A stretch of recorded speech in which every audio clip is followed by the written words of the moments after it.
Նրան տապանում հյուրընկալել եմ քաղաքացու որոշում կուսակցության գործադիր մարմնի անդամ քաղաքագետ Հայկ Սահակյանին, պարոն Սահակյան, շնորհակալ եմ հրավերն ընդունելու համար։ Ես եմ շնորհակալ հրավերության համար։ Այսօր ազգային ժողովում քննարկվում էր վարչապետ Փաշինյանին անվստահություն հայտնելու մասին հարցը, ինչպես տեսանք, Հայաստան խմբակցության պատգամավորներն իրենց ստորագրություններով միացան այս գործընթացին եւ նախաձեռնողները ակնկալում են մի քանի ԿՊԱ-ականների միացում եւս։ Այսօր լսում էի Հայկ Մամիջանյանին, պատիվ ունեմ խմբակցությունից, ասում է, որ իմպիչմենտի գործընթացն առանց ժողովրդի աջակցության, առանց լայն հասարակական զանգվածների, առանց փողոցային պայքարի հնարավոր չէ։ Հիմա ինչպես կգնահատեք նրանց այս նախաձեռնությունը, այս ճանապարհով հնարավորություն կա Նիկոլ Փաշինյանին հեռացնելու, եթե ընտրություններին մի քանի ամիս է մնացել։ Այստեղ անկյունակարային հենց այդ խոսքը դուք ձեր երևույթ ավելի ճիշտ խոսքը դուք ձեր խոսքում ասեցիք, այդ որ այն էր, որ ընտրությունները մնացել են մի քանի ամիս։ Սա նախընտրական փուլ է, իրենք նույնպես հասկանում են եւ բոլորը պատրաստվում են ընտրությունների առաջիկա եւ այս իմպիչմենտի գործընթացը նույնպես այդ նախընտրական փուլի նախապատրաստությունը, այսպես ասած, այդ ուժերը հիշեցնում են իրենց մասին, ցույց են տալի իբրև իրենց վճռականությունը, որ ահա տեսեք մենք ենք այն այսպիսի վճռական տրամադրված գնում ենք Նիկոլ Փաշինյանին իշխանազրկելու, բայց իրականում այդպես չէ, նրանք պարզապես նախընտրական փուլում ասենց ակտիվանում են։ Եթե նրանք ուզենային իսկապես impeachment անել Նիկոլ Փաշինյանին, ապա այս ամենը հայտարարելուց առաջ, ժողովրդին հանգիստ թողնելուց ինչ-որ կոչով դիմելուց առաջ իհարկե, նրանք նախապես արդեն այդ որոշակի ԿՊԱ-ականներին գտած կլինեին, իրենց հետ աշխատած կլինեին, վստահ կլինեին, որ նրանք իրենց ստորագրությամբ եւ իրենց ձայնով միանալու են իրար, կանեին այդ արարը Նիկոլ Փաշինյանը բանի նման են, ինչպես ասում են, շամպանիան բանի նման դուրս կթռչեր վարչապետությունը, խցանում է եւ կվերջանար կգնար։ Առանց ժողովրդի տենց լայն զանգվածների եւ ինչերի բաների, հասկանում եք, մանդատը տված է իրենց գործունեության հնարավորությունը կա, դաշտը կա, ամեն ինչ կա։ Ժողովրդին թող հանգիստ թողնեն։ Ժողովուրդը ամեն ինչ արել է, ինչ որ պահանջել են մեր քաղաքական էլիտաները, մեր ռազմական էլիտաները, պարզապես նրանք իրենց անկարողությունը բան են անում քաղաքացիական լայն զանգվածների իբր չմասնակցության վրա, բայց մասնակցեն, որ ինչ անեն։ Նրանք են գնալու համոզելու ԿՊԱ-ականներին, ոչ իհարկե։ Ինչ մասն է խոսքը։ Պարոն Սահակյան, այս հարցը ուշադրության արժանի է այնքանով, որ կան քաղաքացիներ, վստահաբար ունենք քաղաքացիներ, որոնք տեսնում են, որ այո, ընդդիմություն կոչվածն էլ այդքան շահագրգիռ չէ, ամենայն դեպս իր գործողությունները այն մասին չեն, որ վճռականորեն Նիկոլ Փաշինյանին հեռացնեն իշխանությունից, բայց քաղաքացին ուզում է, որ Նիկոլ Փաշինյանը հեռանա իշխանությունից։ Հիմա այդ մարդը որ կողմ նայի, ում վրա հույս դնի, ում հետևից գնա, որ իսկապես Նիկոլ Փաշինյանին հեռացնելու այդ գործընթացը չլինի կեղծ իմիտացիա։ Ցավոք սրտի մեր քաղաքական համակարգը այնպես է կառուցված, որ մեր քաղաքացին մաքսիմալ զրկված է ազդեցությունից քաղաքական որոշումներ կայացնող մարդկանց վրա, հա, քաղաքական համակարգի վրա ազդեցություն ունենալու վրա։ Եվ ինքը 4-5 տարին մեկ, հա, եթե հերթական կամ արտահերթ ինչ-որ ընտրություններ չեն լինում, եթե հերթական են լինում ամեն ինչ, ինքը գալիս է, մտնում է իր շուտ մտ ընտրատարածք է իր քվեն տալիս է եւ գնում է։ Այդ մարդը այդ քվեն վերցնելուց հետո գնում է 5 տարի ինչ ուզում անում, հա, անկախ քաղաքացին ինչ էր ուզում։ Նրանց հետո նորից գալիս է այդ քվեն ստանալու հետևից եւ մեր քաղաքացին զրկված է այդ ընթացքում որևէ ազդեցություն ունենալուց։ Այս քաղաքական համակարգի ժամանակ քաղաքացիները ըստ էության ոնց ասեմ պետք է նստեն սպասեն։ Ընդհանրապես պետք է նստեն հերթակ սպասեն, թե իրենց ճակատագիրը մի քանի հոգի ինչպես են որոշելու։ Եթե նրանք որոշեն, որ մեր քաղաքացին բոլորը կոտորվելու են, ոնց որ Նիկոլը 20 թվականին որոշեց, չէ՞, որ պետք է գնան մի 5000 հոգի մահանան ինչ-ինչ քաղաքական կամ տարածաշրջանային խնդիրներ լուծելու համար։ Գնալու են կոտորվեն, հասկանում եք, մեր քաղաքացին զրկված է իր ճակատագիրը որոշելու հնարավորությունից։ Հետաբար քաղաքական համակարգի փոփոխություն է պետք, եւ մեր քաղաքացիները պետք է գնան եւ ընտրեն այն քաղաքական ուժին բոլոր ընտրություններում, այ կամ առաջիկա ընտրություններում, ովքեր կառաջարկեն բանի մեխանիզմ, հետ բերելու մեխանիզմ, որովե կերպ ընթացքում քաղաքական համակարգի վրա ազդեցություն ունենալու որևէ մեխանիզմ։ Ես դա անվանում եմ հետկանչի մեխանիզմ, եւ եթե մեր քաղաքացիները քաղաքական ուժերից որևէ մեկը նման բան առաջարկի, մեր ընտրողներին հենց խորհուրդ կտամ հենց նրանց Այս պահի դրությամբ չունենք այդպիսի ուժեր։ Այս պահի դրությամբ կան նման մտորումներ, որևէ մեկը նման բան չի առաջարկում, ընդհանրապես ում որ քննարկում ենք եւ խոսում ենք այդ մասին, բոլորը միանգամից բան են լինում, չէ՞, կարող է դա ինչ-որ ստաբիլության պակաս բերի կամ դեստաբիլիզացնի կամ չգիտեմ ինչ լինի, բոլորը միանգամից որովհետեւ մտածում են իրենց հաշվարկները որն է, չէ՞, այդ ծախս անեն, այդքան էներգիա ռեսուրս ծախսեն գնան հասնեն խորհրդարան, մեկ էլ հանկարծ պարզվի որ մի տարի հետո կարող են քաղաքացիներից հետ կանչել չեն ուզում, իրանք ուզում են իրենց հիպոթեկի հարցը լուծել, իրենց իշխանական, ֆինանսական բան, sense հարցերը, չէ՞, բայց դա լծակ կտա հնարավորություն կտա քաղաքացիներին տեսնելու եթե այդ մարդը իր ինչ օրակարգով էր եկել, չէ, ինչի համար մանդատ ստացել, այդ օրակարգը չի իրականացնում, որևէ մեխանիզմներ լինեն, որպեսզի նրան հետ կանչել։ Այդ մեխանիզմները կարող ենք հանրային լայն քննարկումների առարկա դարձնել, նստել քննարկել, չէ, հազար մի փորձագետներ ունենք, իրավաբաններ ունենք, քաղաքագետներ ունենք, հենց դրա շուրջ նստենք մտը գտնենք մի հատ լավագույն միջոց, հնար, մեթոդ եւ դա կիրառենք։ Եվ այն քաղաքական ուժը որ կգա եւ կխոստանա որ դա անելու է, հենց իրան էլ կարելի է կվետալ, որպեսզի հետագայում այս համակարգը կարողանանք բան անել, էլի։ Որտեւ ինքը անընդհատ վատից ավելի վատի միջև ընտրություն է, դեգրադացվող բանը համակարգ է, անընդհատ ավելի վատ հասկանում եք։ Միայն այդ համակարգում կարող է Նիկոլ Փաշինյանի նման քաղաքական գործիչ առաջանալ։ Միայն այդ համակարգում կարող էր, ասենք Սերժ Սարգսյանի նման նախագահ լինել, Ռոբերտ Քոչարյանի նման նախագահ լինել, հասկանում եք։ Հələ մեր падգամավորները դրանց անսկզբունքային էլ այդ տեսակ կլինայիք։ Միայն այդ համակարգում կարող է նման քաղաքական գործիչներ հայտնվել, նման քաղաքական էլիտա ձևավորվել, դե դրանց կայացած վճիրներն էլ մեր համար վճռորոշեն եւ կենսական նշանակություն ունեն։ Բա եթե մեր մեջի վատեից ու ամենավատը գա, անընդհատ տականքը գա եւ որոշի մեր ապագան, ինչ ապագա ենք ունենալու, ոնց կարող է լուսավոր ապագա լինել։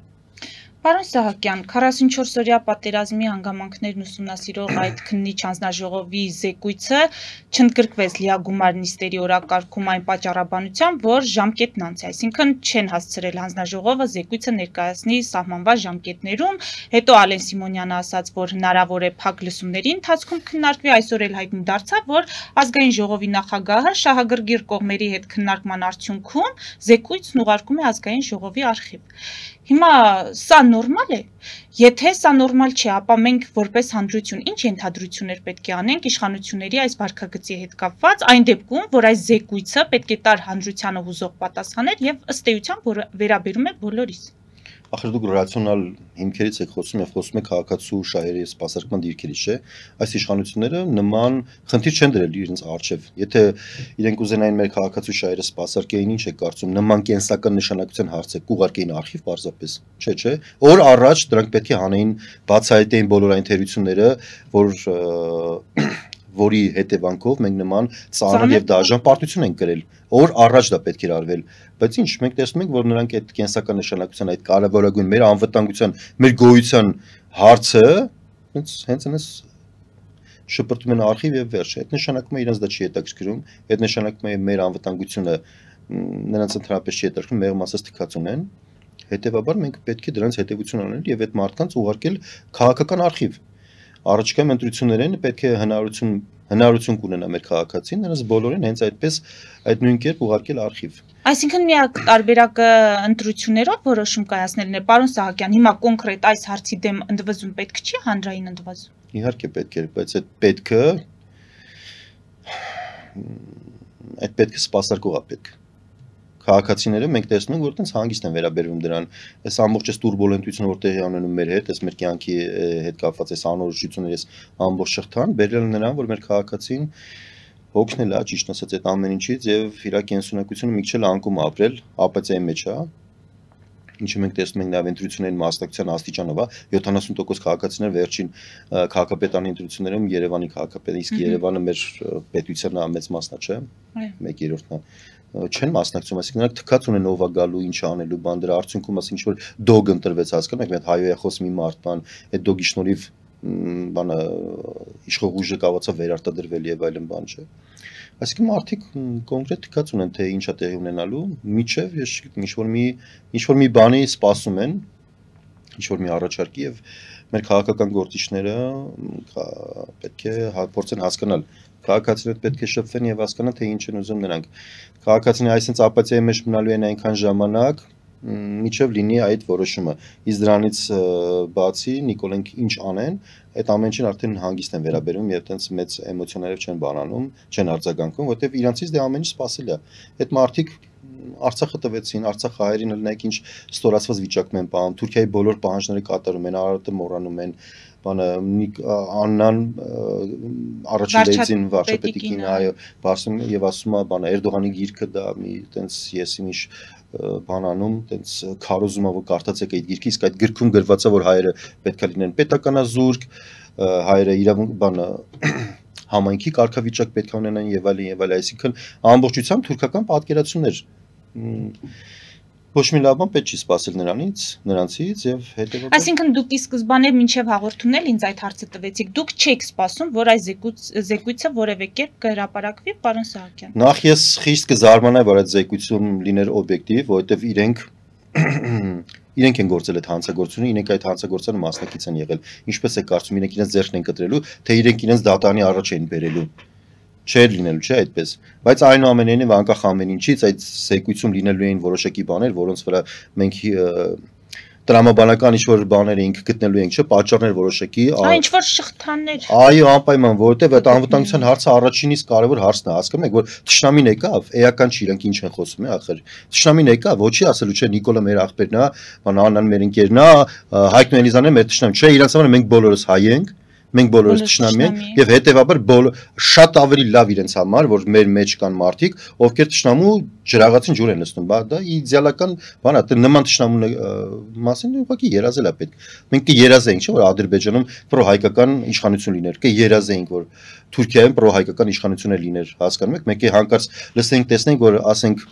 Թուրքիայի Միլի մեջլիսում բանը քննարկում են Արևմտյան Հայաստանը վերադարձնելու հարցը եւ ասում են բայ ամոթ մեզ էս ինչ մենք էս ստոր ժողովուրդ ենք էս էս ինչ հանցագործ ժողովուրդ ենք մենք մարդասպան ենք մենք ցեղասպան ենք եւ այլն բան մենք դրա մասին երազում ենք չէ բայց փոխանակի այդ ուղղությամբ քայլեր անենք մենք անդադ նվնվում ենք եւ բանենք վայ բան էս ինչ եղավ այս ԿՊ-ն թուրքական շահեր է սպասարկում Հայաստանում վայ բան ընկճվում ենք դրա փոխեն չէ պետք չի ընկճվել պետք է ռացիոնալ նայել այդ ամեն ինչին ինչպես են կարողացել Հայաստանում բերել այնպիսի ուժ որը սպասարկում է թշնամական պետության շահերը հենց այդ նույն մեխանիզմով պետք է մեր հարևաններին դիտարկել եւ այնտեղ ներդրումներ անել ֆինանսական ծախսեր այնտեղ անում ենք միլիարդատեր ունենք չէ հիմար բաների վրա ինչի վրա ասես ծախս են անում արձանիկներ են սարքում մեծ ու փոքր բան եկեղեցիներ են սարքում բաներ են անում մենք ուզում հիշեցնել այդ մեր հարուստներին որ անի մայրաքաղաքը 1001 եկեղեցիների մայրաքաղաք էր, հա, աշխարհում եւ այդքան տենց եկեղեցապատ մայրաքաղաք չկար ինչպիսին անիներ, դրա ավերակները մեզ իսկի չեն էլ թողում գնանք այդ մեր ունեցվածքին, իսկի չէ հերվից պետք է կարողանանք նայել, հասկանում եք, այսինքն այդ ունեցվածքը, այդ ռեսուրսը, այդ կապիտալը պետք է ճիշտ ներդրում անել։ Ալիևը ոնց է ճիշտ ներդրում արել։ Ներդրում արել անվտանգության համակարգի զարգացման վրա, ներդրում արել Հայաստանի հայ ժողովրդին ուսումնասիրելու վրա, ներդրում արել միջազգային հարաբերությունում իր այդ մարդասպան այդ կերպարը ինքը շատ ավելի ընդունելի է բան է աշխարհի համար, քան թե Նիկոլը իր այդ ժողովրդավարությամբ եւ այլն, չնայած այդ կվազի կեղծ ժողովրդավարությամբ հասկանում եք, սա աբսուրդ է։ Եվ պետք է հասկանալ, թե դրանք ոնց է արվում։ Եվ դա այտենց բարդ էլ չի, ընդհանրապես ուսումնասիրում ենք եւ հասկանում ենք պրիմիտիվ գործունեություն է։ Ֆելիչե ժամանակակից ատամնաբուժական կլինիկա։ Այստեղ հարմարավետությունն ու խնամքն առաջնային են։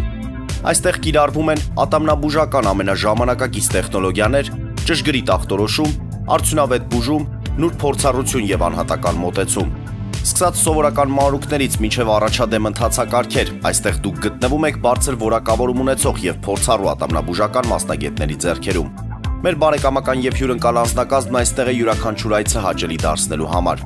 Ֆելիչե, ձեր առողջ եւ ամենաերջանիկ շպիտը սկսվում է այստեղից։ Եկեք եւ բացահայտեք նորարարության փորձագիտության եւ կարեկցանքի կատարյալ համադրությունը։ Երևան Shipping, սենսացիա ստեղ, հա։ Այո, ճիշտ եք եկել։ Սանդրոցներ Երևան ուղարկելը $2.99 օթանավով։ Այո։ Իսկ եթե դոլար ուղարկես, դոլար ստանան։ Այո։ Իսկ որ տանեն տուն հասցնեն, էլի մի տոկոս, հա։ 2%։ Երասա ծրի է, էլի։ Ժողովուրդ սենսացիա, ծրի է։ Նորթ Հոլիվուդ Գլենդել։ Ջակփաթ հագուստի խանութը երկրորդ մասնաճյուղն է բացել Գլենդելի սրտում, որտեղ կարող եք ձեռք բերել եվրոպական եւ ամերիկյան ընտիր հագուստեղեն, Կոշկեղեն, աքսեսուարներ, պայուսակներ ամենահարմար արժեքներով։ Նաև կարող եք ցանկացած ապրանք պատվիրել եւ ձեռք բերել կարճ ժամանակում։ Jackpot-ի Glendale-ի հասցեն է 1135 North Pacific Avenue, հեռախոս 818 813 2252։ Jackpot հագուստի լավագույն կենտրոնը Glendale-ում։ 60-ից ավելի ճանաչված եվրոպական բրենդների ինքնատիպ, չկրկնվող եւ մատչելի ընտրանին Fortuna Home and Country House խանութ սրահում։ Նորաոճ սպասք եւ կահույք հորեկա բնագավառի համար, տեքստիլ, տնտեսական ապրանքներ, ամեն ինչ գեղեցիկ կյանքի համար։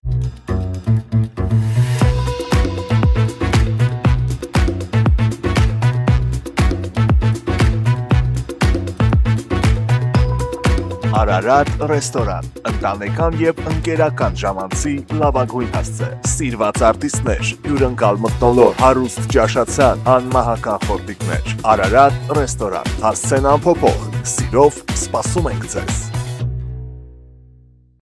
Լավագույն պաղպաղակ, բնական, համեղ եւ մատչելի գներով պաղպաղակը կարող եք ձեռք բերել բոլոր հայկական խանութներում, պահանջեք հայկական պաղպաղակ, Թամարա պաղպաղակ։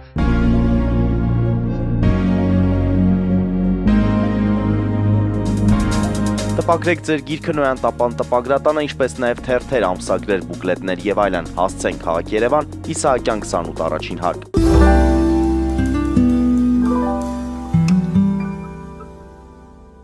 Հիմա թրիփի հետ կապված սա ներդրում չի, որը Հայաստանի իշխանությունը փորձում է անել եւ ըստ այդմ նաև ապահովել ինչ որ առումով անվտանգություն։ Իհարկե ոչ։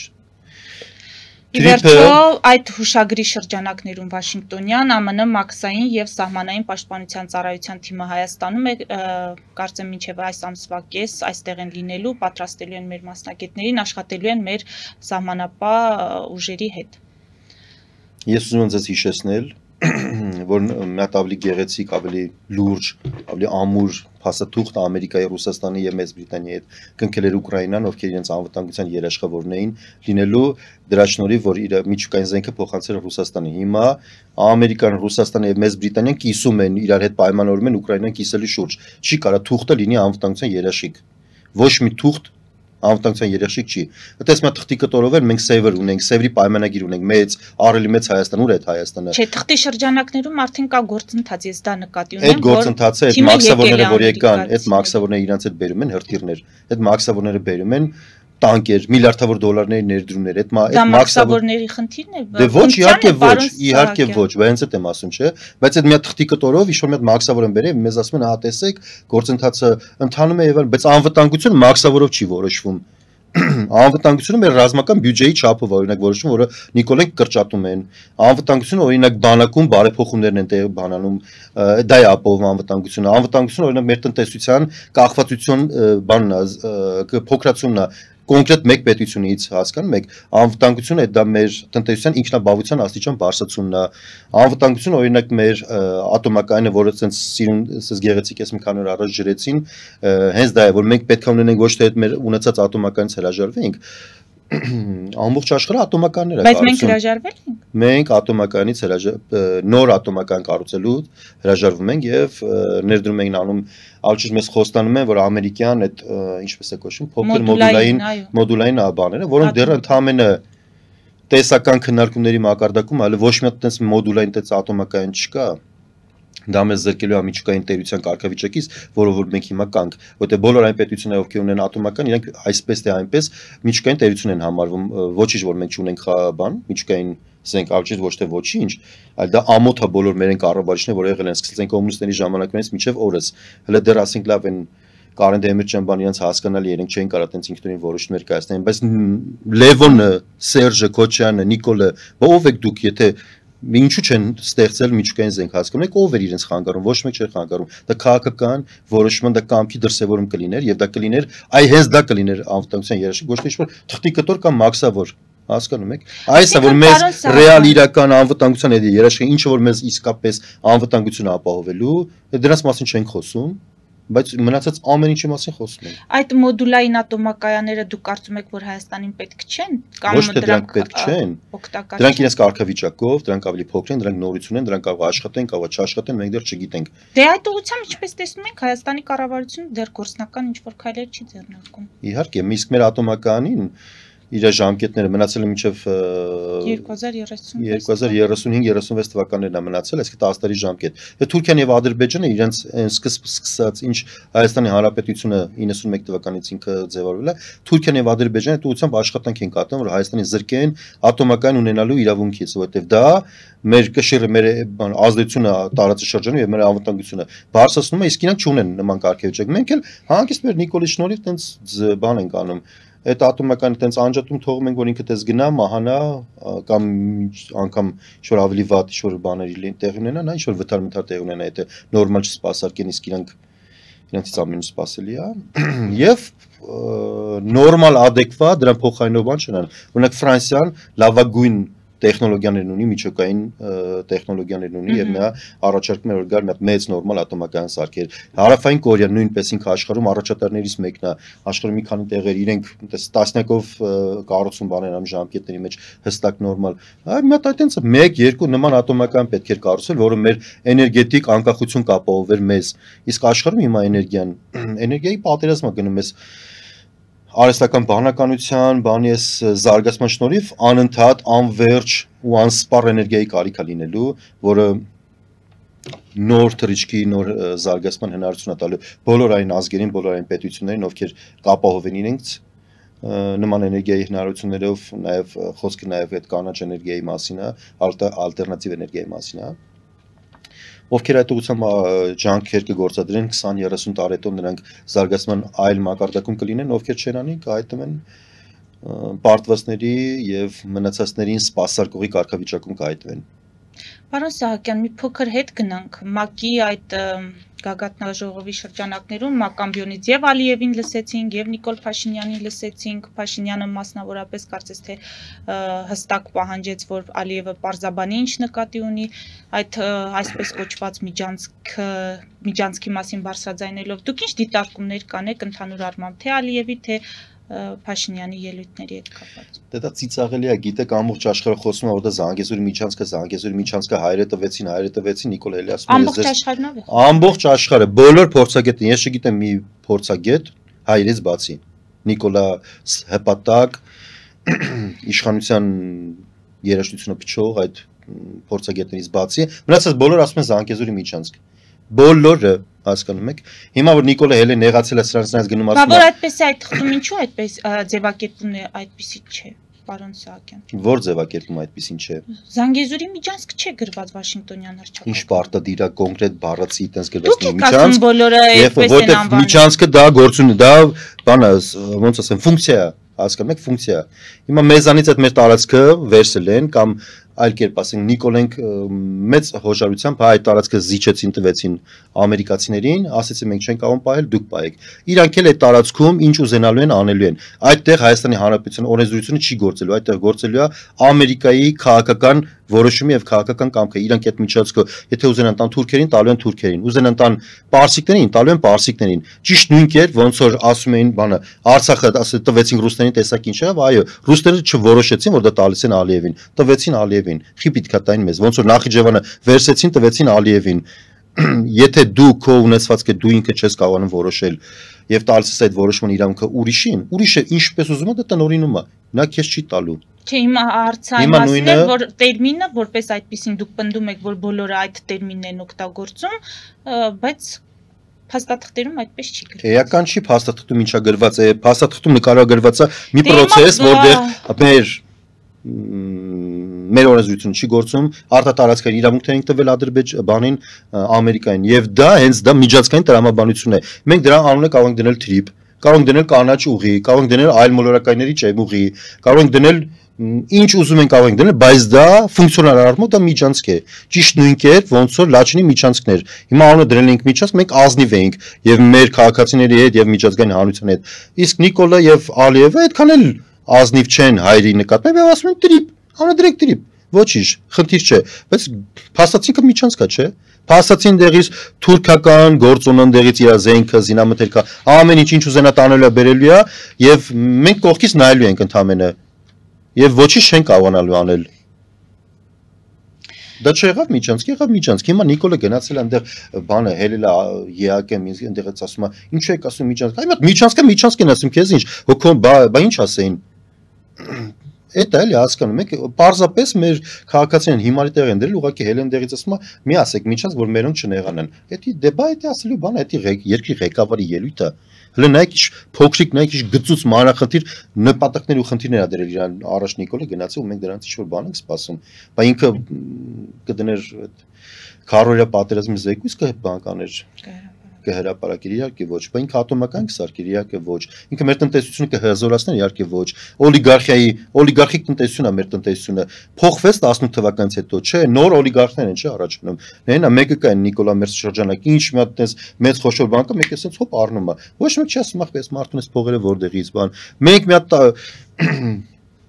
$10,000 ավելի եթե հիշում եք գնում ես ուզում անել, բանկում ցանկացած են ասենք մեքենա ուզում գնել։ Գնում ես այնքան հարց են տալի Արցախյան, քեզ էս փողը որտեղից բան գնում, գալի թուղթ, բա պետքա հիմնավորես բան։ Բա մեկի մտքով չի անցնում, այդ մեր այդ Նիկոլա Մերս շրջանակները որտեղից էս միլիոնավոր դոլարների գնումներ են անում։ Դատարաններին էր մոռացաք։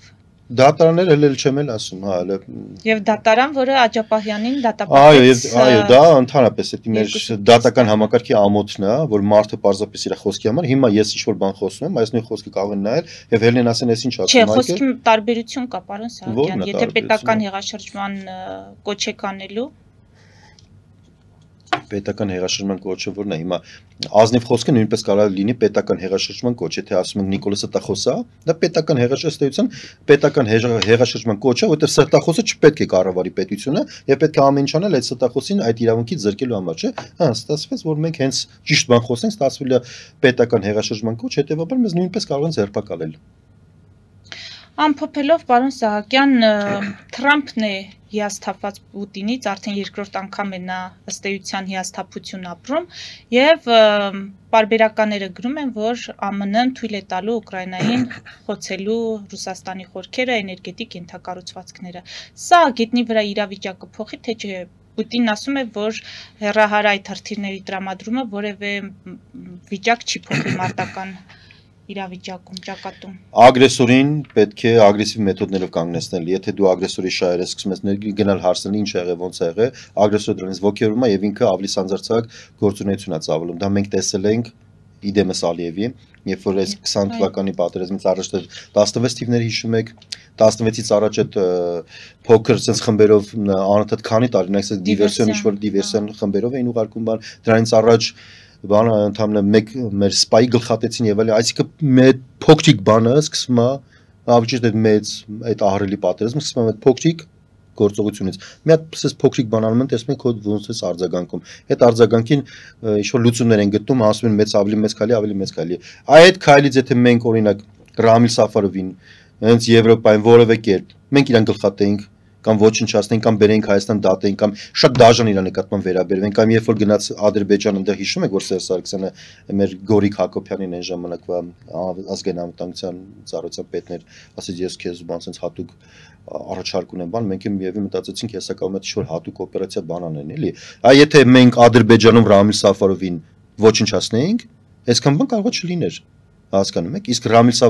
Սաֆարովը քանի ապրում է դա նշանակում է ցանկացած մարդ կարող է ցանկացած հայ սպանել աշխարհի ցանկացած երկրում եւ բարձրաձայնել այդ մասին ասել Ալիևին Ալիևը իրան որևէ կերպ փողերով բան բնականաբար ոչ օրինական մեթոդներով կարող է բերել Ադրբեջան նրան հերոսի կոչում տալ առափառոք մարդը ապի այդ նշանակում է իմ հարցից պարոն Սահակյան որն էր ձեր հարցը իմ հարցը այո Թրամփի հիասթափությունը եւ Ռուսաստանի խորքերը հարվածելու այդ թույլտվությունը Իմ ասելիքը այն էր, որ եթե ավելի խիստ եւ ավելի դաժան մեթոդներով փորձեն կանգնեցնել Ռուսաստանին, բնականաբար այդ մեթոդները կաշխատեն եւ Ռուսաստանը մեկ անգամ ավել կմտածի Ուկրաինայի դեմ հարձակվելուց եւ նրանց կոտորելուց առաջ։ Ուշ չէ արդեն մտածելու համար։ Նայեցուն տեսանկյունից ուշ Ուկրաինայի տեսանկյունից երբ որ նայում ենք ուշ է, շատ ուշ է, այնտեղ արդեն շատ մարդիկ են մահացել։ Եթե մեր տեսանկյունից ենք նայում, այդքան էլ ուշ չի, օրինակ Հայաստանի տեսանկյունից եթե նայում ենք, ամենևին էլ ուշ չի, ինչքան Ռուսաստանը եւ Ուկրաինան իրար հետ խրվեն այդ ինքնաոչնչացնող պատերազմի մեջ, Ռուսաստանը այնքան քիչ հնարավորություններ կունենա Հայաստանում ճնշելու ազդեցություններ եւ ավելի շատ ռազմական ինչ-որ գործողություններ անելու համար։ Ուկրաինան ըստ էության նաեւ պայքարում է մեր անկախության համար Ռուսաստանից։ Դա բացի այդ ռուս-ուկրաինական այդ պատերազմում մենք տեսնում ենք ռազմական մտքի եւ ռազմական գործիքակազմի զարգացում եւ թարմացում, թռիչքային զարգացում ենք տեսնում, որը մեզ, եթե մենք լավ ուսումնասիրենք, այ մեր գեներալները դրանով պետքա զբաղված լինեն, օրինակ Նիկոլը դրանով պետքա զբաղված լիներ, հա, թե ինչպես են այդ բաները, փոքր ռեսուրսներ ունեցող պետությունները, օրինակ Ուկրաինան անգամներով տասնյակ անգամ փոքր ռեսուրսներ ունի, քան թե Ռուսաստանը կարողանում է արդյունավետ պայքարել Ռուսաստանի դեմ։ Այդ դա ուսանելի օրինակ է, մենք դա պետք է սովորենք եւ դա կիրառենք մեր թշնամիների դեմ եւ այլն, այսինքն դա մեզ օգուտ է օրինակ այդ պատերազմը։ Եվ բայց այնտեղ նա կար նաեւ մեկ ցավոտ կողմ, շատ ցավալի կողմ, որը մեր ազգային դժբախտությունն է, երկու կողմից էլ մասնակցում են հայեր, մի կողմից օրինակ ուկրաինական կողմից ինչքան որ ինձ է հայտնի կամավոր հիմքերով մասնակցում պայքարել իրեն ազատագրելու եւ պայքարել իրենց տունը նվաճողների դեմ, հա, այսպես ասած, որտեղ ագրեսոր Ռուսաստանն է, անկախ ամեն ինչից։ Մյուս կողմից մարդկանց առանց կարծիք հարցնելու վզից բռնում տանում են ճակատամարտ եւ այնտեղ հետ գալու շանսերը շատ փոքր են եւ շատ չնչին, հա, բայց էական չի, երկու կողմից էլ հայեր են մասնակցում եւ դրանք են մարդիկ են ովքեր Արցախյան պատերազմին չմասնակցելու պատրվակով էին, հա, որովհետեւ երբ փախել գնացել էին Հայաստանից եւ հիմա ուրիշի պատերազմում մնում եւ մեռնում են, խեղվում են կամ չգիտեմ ինչ, հա, այս խնդիրը է, դրա մասին մենք պետք է մտածենք որպես հանրություն, դե որպես պետություն բարձրաց չեմ ակնկալում, որ Նիկոլը նման հարց կլուծի, բայց մենք որպես հանրություն այդ մասին պետք է մտածենք։ Օրինակ եւ երկու կողմից էլ նրանք այդ մեր հայրենիները, ովքեր մասնակցում են պատերազմին, արդեն